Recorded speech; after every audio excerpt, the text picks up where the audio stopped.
I hate the whole self-help industry, right? How can you be happy? What are the 5 steps you can follow to be a millionaire? What are the 7 steps that you need to get the career that you want? You know, me, me, me, me, me, me, me, me, me. What about helping the guy next to you? What are the 5 steps that you can do to help the person next to you lose some weight? What are the 7 steps that you can follow to help the person next to you find the job that they want? Do you know how we get fulfillment?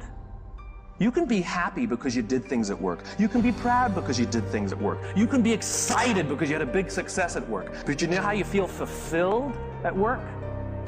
When you do something for someone else. It's the only way we get that feeling. It's the only way we get that feeling. Do you know why the statistics say that over 90% of people don't feel fulfilled by the work they do? It's not because of the job, it's not because of the pay, it's not because of the benefits. It's because we don't help each other anymore. We sit in our cubes and we work. And anything that we turn to anybody is because we need something, we need to get something.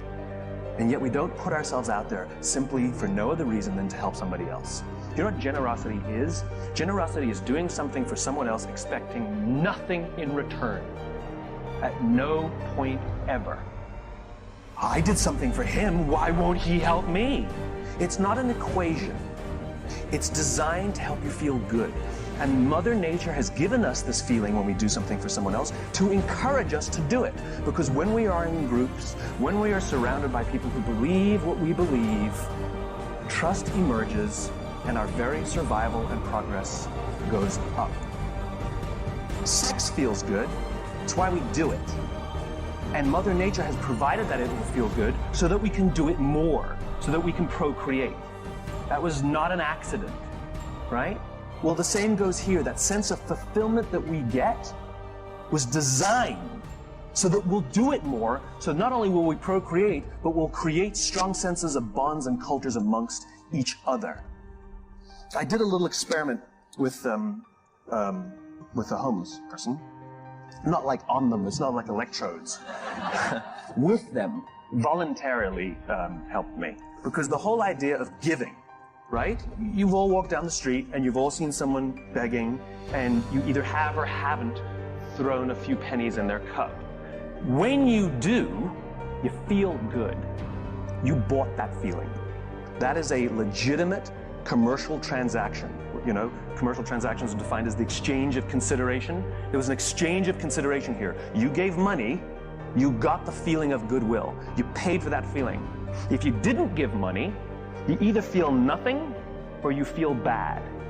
You can't feel good by not giving. All right? You paid for that feeling. So now the question is, how is that person encouraging us to give? The joke is, they act like every corporation in the world. They talk about themselves. Me, me, me, me, me, me, me, right?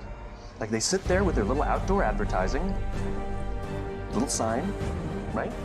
And it says, I'm homeless, I'm hungry, I got 12 kids, I'm a veteran, God bless. They got it all in there. Trying to appeal to somebody, the religious vote, the veteran vote, you know, the child sympathizer, surround yourself with lots of pets, go for that one too, right?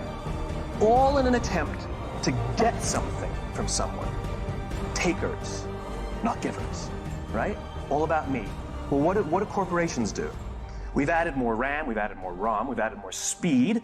This one's number 1. We're the biggest, we're the best. We've been around since 1969. We're better than them, we're faster than them. We're more efficient than that one. Me, me, me, me, me, me, me, me, me, me.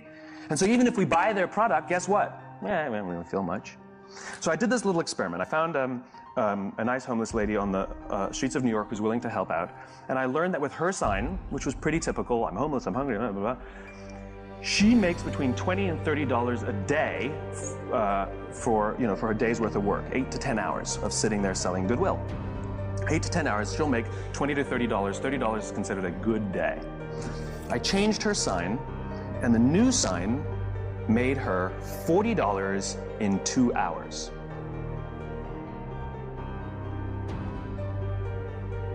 It's one of the reasons she's homeless is because she's decided that she only needs $20 to $30 a day to live. If she stayed, she would have made $150. The point is she made $40 in 2 hours. What did the sign say? The sign said, if you only give once a month, please think of me next time. It has nothing to do with the taker. It has everything to do with the giver. And what are the objections people give when they don't give? I can't give to everyone. How do I know that they really need it?